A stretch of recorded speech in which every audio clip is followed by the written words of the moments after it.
Hi there, and welcome to the next exciting instalment of building a giant upscale snack bar. And today we're going to be building all the parts we need for step 3.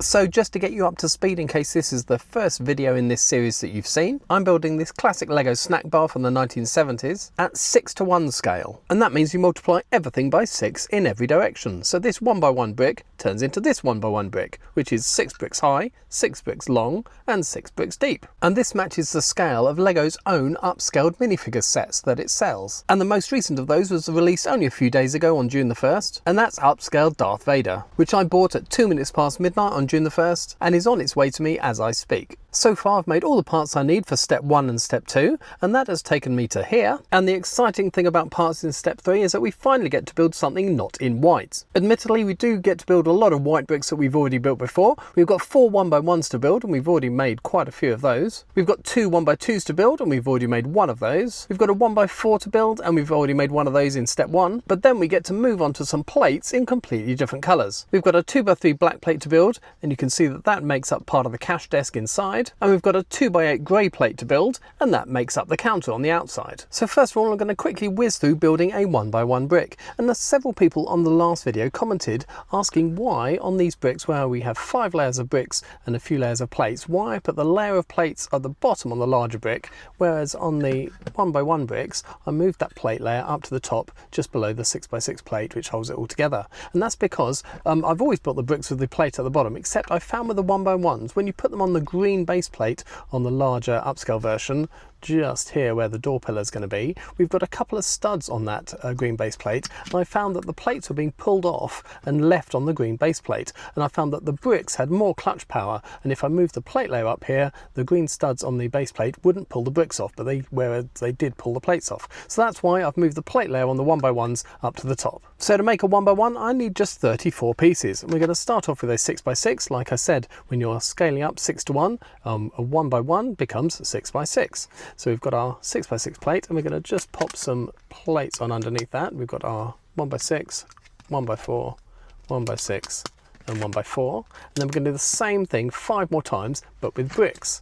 So we're going to do the 1x6s on top of the 1x4s like that, and then we're going to put the 1x4s next to them, and then on the next layer we're going to rotate that round, so the 1x4s go on the 1x6s, and then the 1x6s go on the other side. Then again, layer 3, rotate them round, 1x6s, 1x4s, next layer exactly the same, only 2 to go, and then 1x6s, and then the last layer 1x6s and 1x4s, and that is virtually the height of the brick we need. We just need to smooth it off and give it a stud. Now I've bought 500 of these 2x4 tiles, and we put those around the outside like this, and every single one of my bricks I'm doing this in the same pattern. So we've got the 2x4s mounted horizontally in the top left and the bottom right, and vertically in the bottom left and the top right. But on this one, because we need that one stud just to stop it rotating like this, what I do is I add one of these 1x4 plates with 2 studs on, and a 1x4 tile on the outside.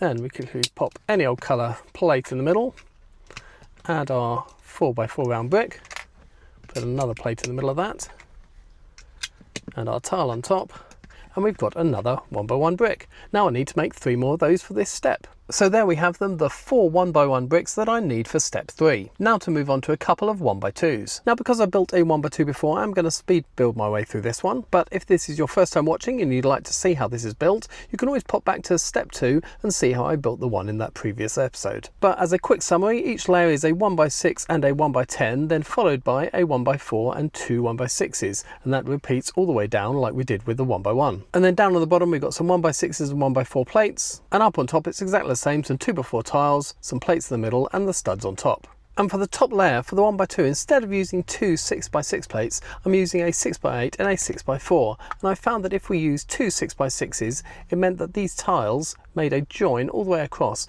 whereas if I use a 6x8, that join happens over here, and then we've got at least a tile that hold the 2 pieces together.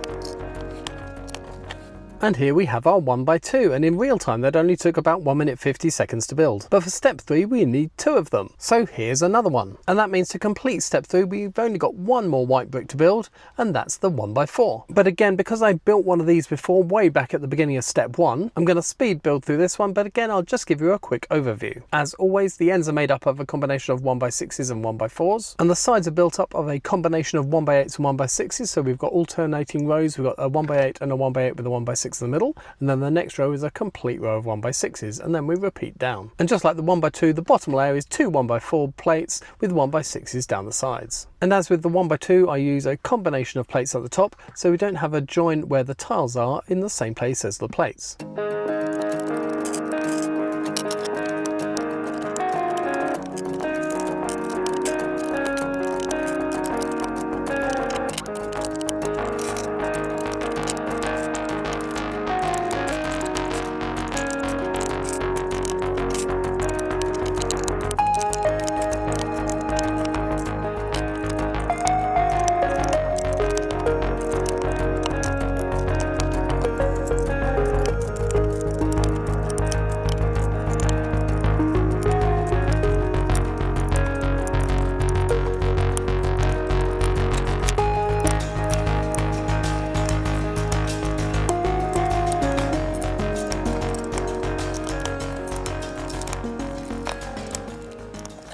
So we've got all the white parts we need for this step. We now get on to the highly exciting part of moving on to a different colour. Now plates are obviously a lot quicker and easier to build because they're a lot thinner than bricks are. And at 1 to 6, that means they are going to be 6 plates thick. And that means a layer of tiles and a layer of plates across the whole brick.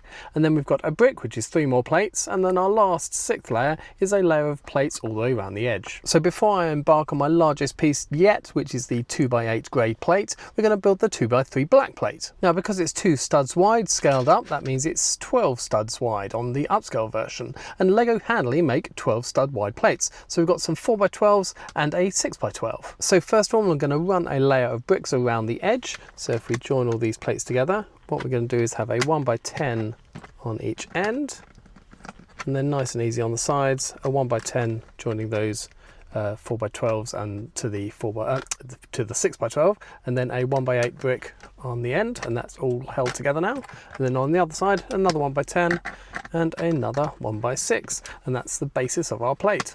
But then we also need that layer of plates, so we're going to add 1x6 plates onto each end, 2 on that end and 2 on the other, and that's crossing over the joins of the bricks, so it helps hold the thing together. And then down the sides we've got 2 1x8s on that side and the same on this side. And that's the base complete. We just need the studs on top. And as before, I'm following exactly the same pattern of tiles, going around each of the squares like that. We're going to repeat the same pattern across the whole thing.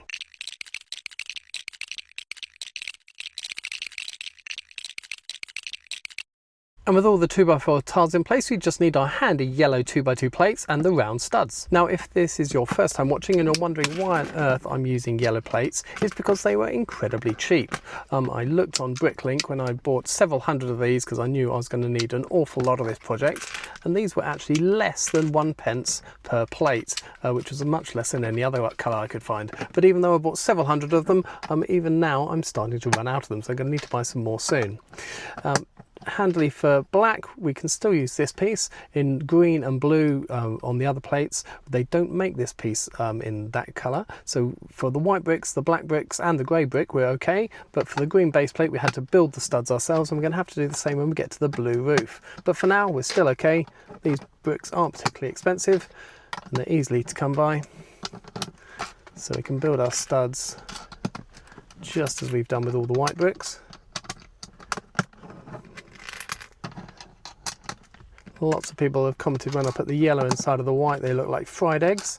Not entirely sure what they look like in the middle of black bricks. But anyway, it doesn't really matter because they all get covered up in the end. 3 more to go.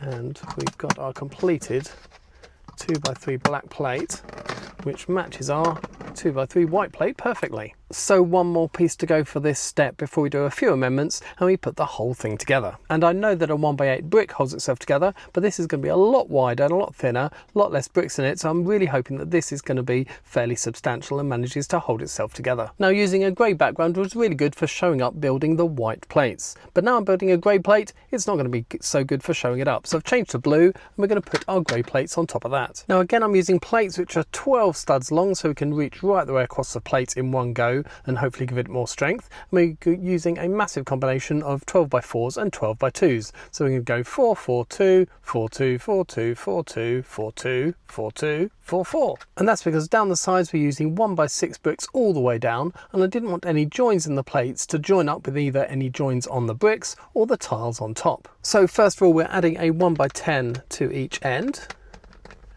And then we're just going to use a mammoth amount of 1x6s all the way down, and hopefully my maths have worked out correctly.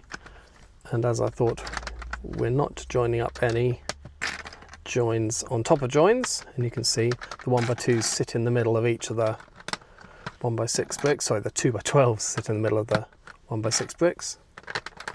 So that's that, and that whole thing's already holding together. And then 1x6s down the other side.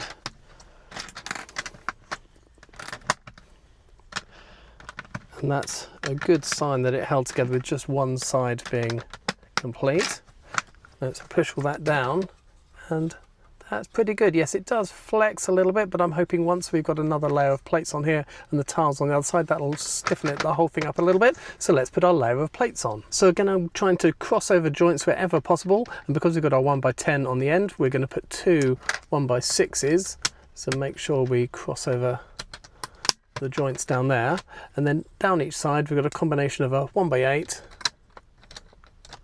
there, and then 5 1x6s, 1, 2, 3, 4 and 5, and then another 1x8 on the end. And we're going to do exactly the same the other end, 2 1x6s, and then down the side 8 5 6s, 1, 2, 3, 4, 5, and then an 8 on the end.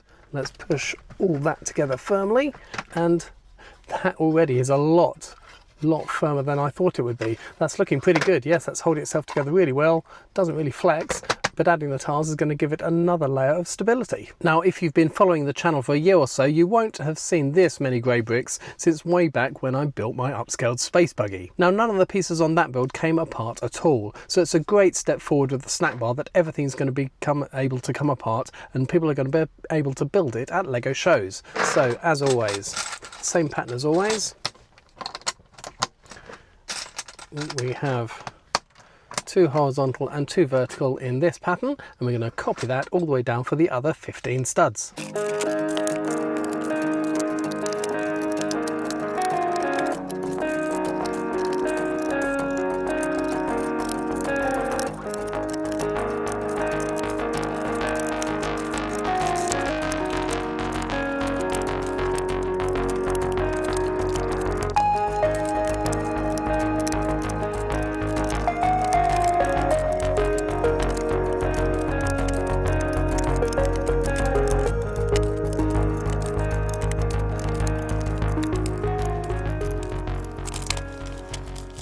And we have the finished plate with tiles on, and like I said, this is now really quite firm indeed. It's definitely going to be able to hold up and withstand usage at LEGO shows, so that's good.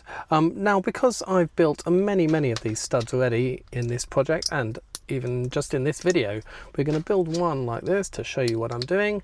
We've got the middle of the fried egg as always, but we're going to put one underneath, and then I've got 15 others of those, and we can pop them all into their place easily.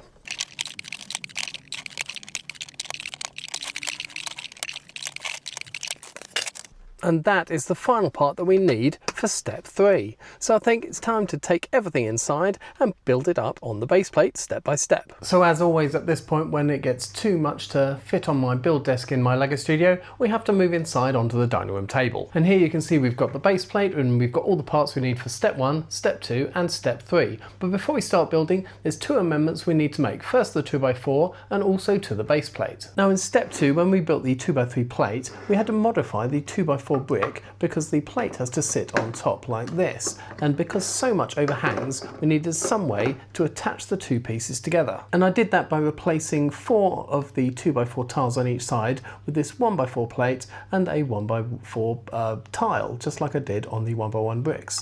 And in that way we had 2, if I can get this plate, this stud back on, we had 2 studs on each of the plates, one here and one here, that they could attach to. So that was being held on by just 2 studs. We had 2 on this one for this plate and 2 on this one for this plate, and also we had to do the same in the other way round, just in case this brick was placed the other way round and the plates were placed on either side, because we couldn't guarantee which way round this brick was going to be placed at a LEGO show. But the weekend before last, it took its first outing to a LEGO show, and it had its first experience at people at the show putting these things together. And although these 2 studs will hold this plate up, it wasn't actually quite enough for most people to get it clicked in place, so I do need to increase the number of studs. Also today, on one of these, we are going to be attaching that 2x3 black plate, which is going to add more weight and probably tip it up more. So I've got another way to add more studs to this 2x4 brick. So on each side, I'm also going to remove 4 more of the tiles. So one up here, down there, up here and down here,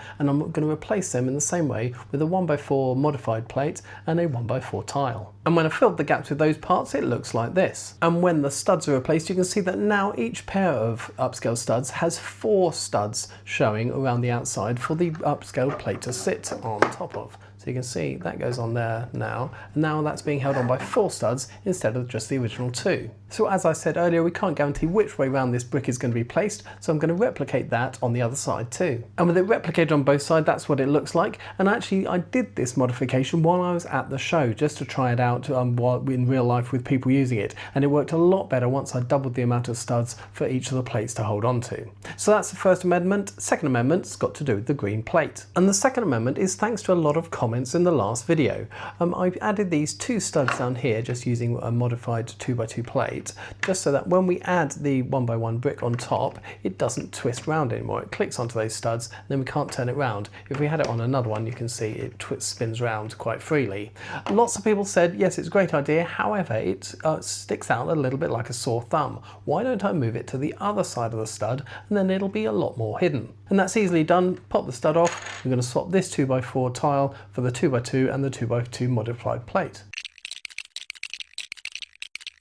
And I think everyone who commented is absolutely right. Once you put the stud back on, those 2 studs show up a lot less. They don't stick out quite as much as they did, but they still do their job. When you put a brick on top, it doesn't allow that brick to rotate like it did on other studs like this. You can still see them slightly, but a lot less obvious. But just before we start building, an ever so quick shout out to my channel members. Thank you so much for your support. It really is appreciated, and it really does help fund crazy projects like this. And if anyone else would like to become a channel member and get their name on a brick in my videos, you can click on the join button below or the link in the description and that'll tell you how. Or alternatively, if you're buying anything from lego.com, please use my affiliate link in the description below. It won't cost you any more, but Lego give me a small commission on everything that people buy. So thank you again to everyone who supports the channel. I literally wouldn't be able to do projects like this without your help. So step 1, adding our first 5 bricks. And what we do is we add our 1x1 for our door pillar over here, and on the upscaled that sits on our 2 studs. Then we leave 4 studs gap for our door, and we add a 1x4 over the other side. 1, 2, 3, 4, and that sits there. Then we add our 1x8 next door to that. That goes there. A 1x1 to turn the corner, and then our huge 2x4 brick down the front. And that's step 1. So on to step 2. And first of all, we add another brick on top of our 1x1 over here for our doorpost. Make that 2 bricks high. Then we had a 1x1 the other side of the door, and that goes over there. Then we add a 1x2 next door to it, and as soon as we do that one, then that brick can't rotate anymore. Then we've got a 1x8, our largest brick up until now. And then the 1x6 goes down the end like that. And then finally we have our shelf starting to build with our two or three plates. And now they have got their extra studs to hold them in place like that. And that's step 2. So on to using today's bricks and step 3, and I have just realised I have forgotten to do one thing in this step, but we'll modify that as we go along. We'll start building step 3 and we'll see how we go. So first of all, we need to add yet another brick to that door post over here, and we put one of those there. Then the other side of the door, this time we've got a 1x2, and we could put that over there. Then we leave the gap for the 2x8 plate, and we add another 1x2 at the other end, and we've got that there. Then down here we've got our, oh no, we need the small one first, our 1x4, and our 1x4 goes there.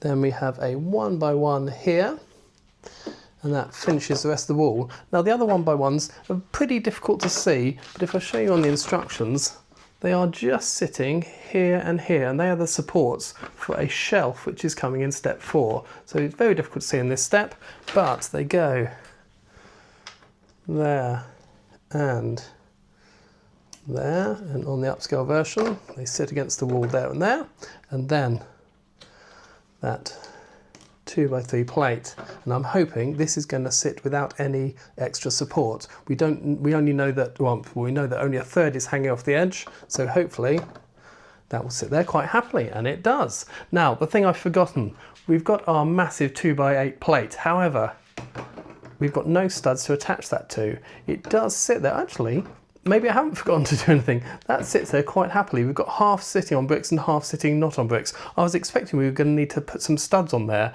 Maybe as we add items later on, we've got some cups and some other 1x1 bricks to add onto that. That may give it too much weight and it's going to tip off. So we may need to add some plates at a later date. But for now, actually, I haven't forgotten anything. That 2x8 sits there pretty well. And just because everyone tells me in the comments how much they love this shot, just as Father Ted once said, this one is small, but that one is far away. So this build is starting to get properly massive. You can see the scale here just by putting the original set, and it just sits on a couple of studs of the shelf of the upscale version. It's absolutely ginormous. So I now need to go away and buy a lot more bricks ready for step 4. And for that step, we're going to need yet another 1x1 in this column by the door, a 1x2, another 1x1 and a 1x6. So we built all those parts before. Then a 1x4 plate sitting on that shelf there. You can't quite see it, but it runs on top of those two 1x1s that we added today. And then a 2x2 slope. Now I did build one of these in the space buggy set. However, that was built into the buggy, and this needs to be removable. And if I build that out of 2x2 slopes itself, it won't be able to sit on the studs. We need to raise it up a whole brick height to cover the studs initially, and then we need to do the 45-degree slope and still have enough space on top for 2 more studs. So I've got a design of that partially worked out in Bricklink Studio, but I need to finish that and buy the parts for that and all the others, and then it's time for the dreaded door. I think next video we'll definitely finish off all the other parts of step 4. We may start the door, or the door may have to have its own video. Now there is a problem with the door. I've started trying to build one of these just in plain bricks to see how stable it would be, and in fact a viewer sent me a complete design in Bricklink Studio and it looked absolutely beautiful. However, just building a slab 1 brick wide is too unstable. Basically it falls apart if you even look at it. So unfortunately, even though to scale this should just be 1 stud wide in actual Lego, it's going to have to be 2 bricks wide, otherwise the whole thing's just going to fall apart every time you try and move it or even open it. So I know a lot of people won't be happy about that. It won't be quite to scale, but I think it's the only way we're going to be able to build the door and still be able to keep it in one piece, especially as people will be putting this together at Lego shows. And then I'm also looking forward to, after the door, 2 1x2 bricks, but with these lovely lollipop stickers on them. Now they are going to have to be stickers. People have said maybe try and brick build them. However, I've tried that out, and in the size they are, they just don't look anything like they're meant to be. So I'm going to resort to stickers on those 2 pieces. Then also we've got some 1x1 round bricks sitting on top of the shelf here. And now they're also a slight problem because they're indented at the bottom, but we still need them to be 6x6 so they can sit over studs on the shelf that exist. Also, another problematic piece is just here. It's a 1x2 transparent clear plate. Now Lego don't make any plates bigger than a 1x2 plate itself nowadays. They used to make 2x3s, 2x2s, 2x4s, but they no longer make them. And trying to get enough of them is just not possible. And also, they're not clear anymore. They're about 40 years old and they're all kind of milky coloured. So to make this transparent, I'm actually going to have to build a 1x2 transparent plate out of 1x2 transparent plates. So that's going to be quite part intensive, but again, I've got a design ready for that and we'll have to wait and see till step 5. And I also thought I'd just show it to you from this way round as well. So that's the end of step 3. As always, please let me know your thoughts in the comments below. If you've liked this video, please do give it a thumbs up and share it around. Both those things really help me out with the YouTube algorithm. And suggest the video to people who may not have seen the series yet. You could consider becoming a channel member or using my affiliate link when buying from lego.com. But above everything else, if you haven't done so already, please subscribe for more Lego videos. And then lastly, for step 1, our massive 2x4 brick. And I've messed that up completely.